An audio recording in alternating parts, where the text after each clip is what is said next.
Throughout the regular season, the NBA is no exception as a sport that celebrates holidays. Whether it's Halloween and players are in their costumes, get presents on the 25th, or a break from games at Thanksgiving, these are no doubt some fun ways. And while everybody's usually more chill during these time periods, some players still put up impressive stats that get the NBA world excited, just like normal games. These impressive performances during the holidays have been slightly forgotten, as one, they're not the most spectacular in NBA history, and two, some people only remember the costumes and the festivities as someone who attended the game. And even though that's fact, there's still something worth talking about and highlighting. With Halloween coming up this year, I wanted to get something related to the holiday out. So in today's video, I discuss some of the greatest NBA performances during the spooky time. So buckle up and enjoy the lore. During their historic 73-win season and later their 3-1 choke in the finals, the Warriors' Stephen Curry gave the highest scoring performance in Halloween history. On October 31st, 2015, Dub Nation faced off against the Pelicans. This game in particular had high scoring outputs, with both teams surpassing 120 points. Out of the Warriors players, 4 scored in the double digits: Draymond Green, Klay Thompson, Curry, and Harrison Barnes. Along with this, Shaun Livingston put up 2 steals.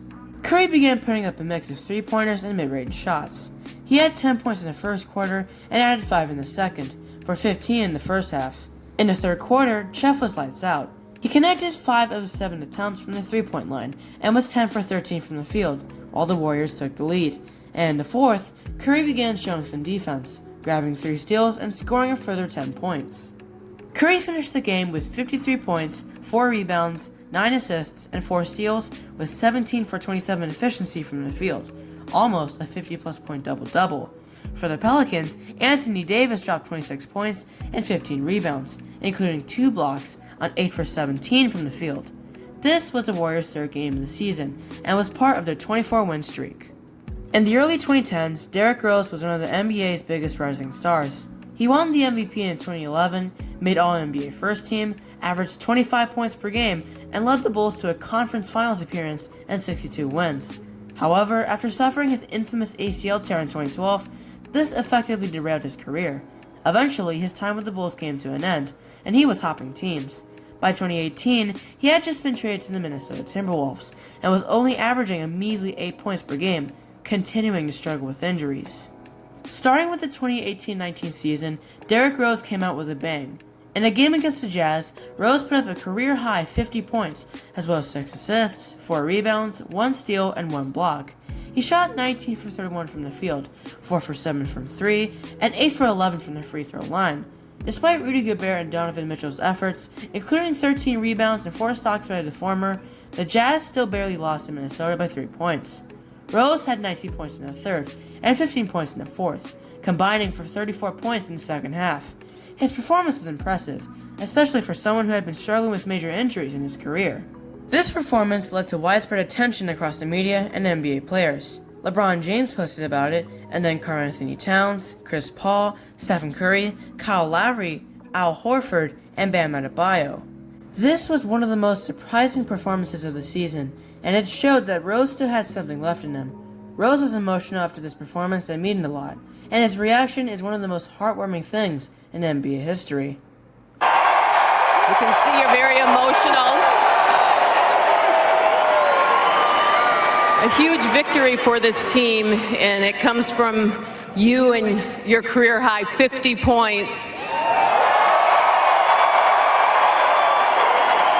What does it mean to you, Derrick? Man, everything, man. I worked my ass off, bro.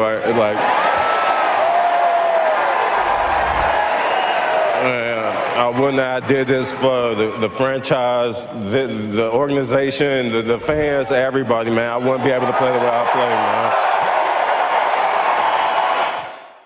Rashard Lewis might not be recognized today by younger fans of the NBA, but he made it to the All-Star team twice, won a championship with the Heat in 2013, and led the league in 3-point attempts and 3-pointers made on average in 2009. Throughout his career, he played for 4 different teams: the Seattle Supersonics, which later became the Oklahoma City Thunder, Orlando Magic, Washington Wizards, and finally the Miami Heat. Rashard Lewis' career-high scoring performance was 50 points, and that came in a game occurring during Halloween.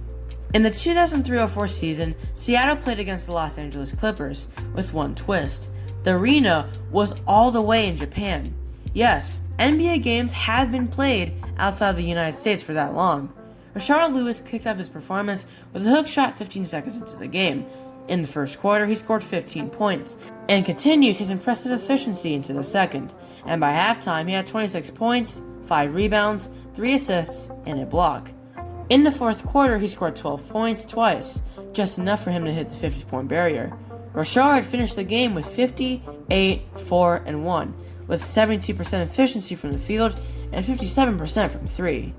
Seattle went on to win the game by 19 points, 124 to 105.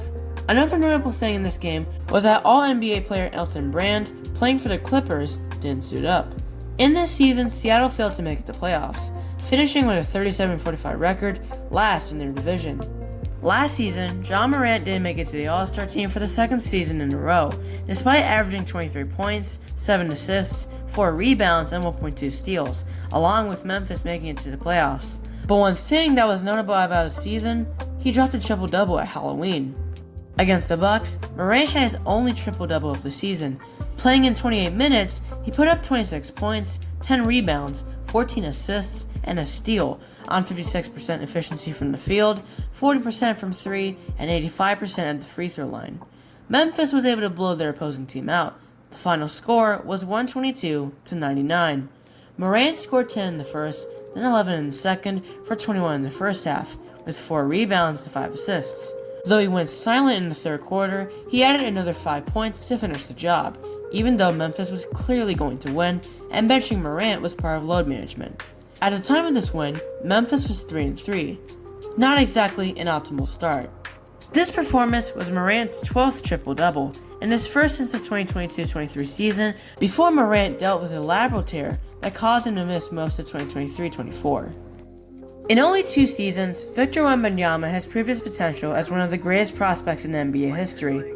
Drafted first in 2023, he's been steadily improving, especially now where he learned one of Hakeem Olajuwon's trademark moves, the Dream Shake. In 2025, he averaged 24 points, 11 rebounds, and 3 blocks per game.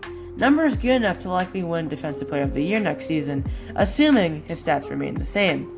As often as people talk about his skill, he has also had a great defensive performance on Halloween that almost nobody talks about anymore. With the Spurs playing against Utah, Wembanyama put up a defensive performance that was impressively balanced, even for a player of his stature and unicornness. In 33 minutes of action, and San Antonio cruising to a 106-88 win, Wembanyama had 25 points, 45% from the field, 30% from 3, and 100% from free throws, including 9 rebounds, 7 assists, and 10 stocks, with 5 steals and 5 blocks. He was pretty close to having a triple-double, or a quadruple-double if you combine steals and blocks to stocks. This was one of his great performances last year that propelled him to an All-Star selection. The rest of his team also didn't disappoint. 39-year-old Chris Paul had a double-double, 19 points, 10 assists, as well as 7 rebounds and 2 steals. Jeremy Sochan, Malachi Branham, and Julian Champagny contributed on the defensive end, with 2, 3, and 3 steals respectively. This game was a 5th for the Spurs in the regular season, and after this, their record was sitting at 2 wins and 3 losses. They eventually failed to make the playoffs, finishing 34-48 and 13th in their conference. Adding on to the introduction, NBA players are usually in a better mood during the holidays. While most focus on the action away from the court, there's always going to be a performance that can be eye-catching to some people, or a great highlight that could be remembered for years to come. Even though it's part of a holiday, these games are still just regular season games. They're still kind of like just any other game, and only one of 82 in the calendar. And with the holidays coming up, there's going to be several games to be excited about. You have the Lakers with LeBron, Luka, and Aiden playing against the Grizzlies, Trae Young and the Hawks against the Pacers, without Halliburton, and the Celtics against the 76ers. Pretty good stuff to say the least. Anyways, I'm some random Xander, and this is it. Goodbye.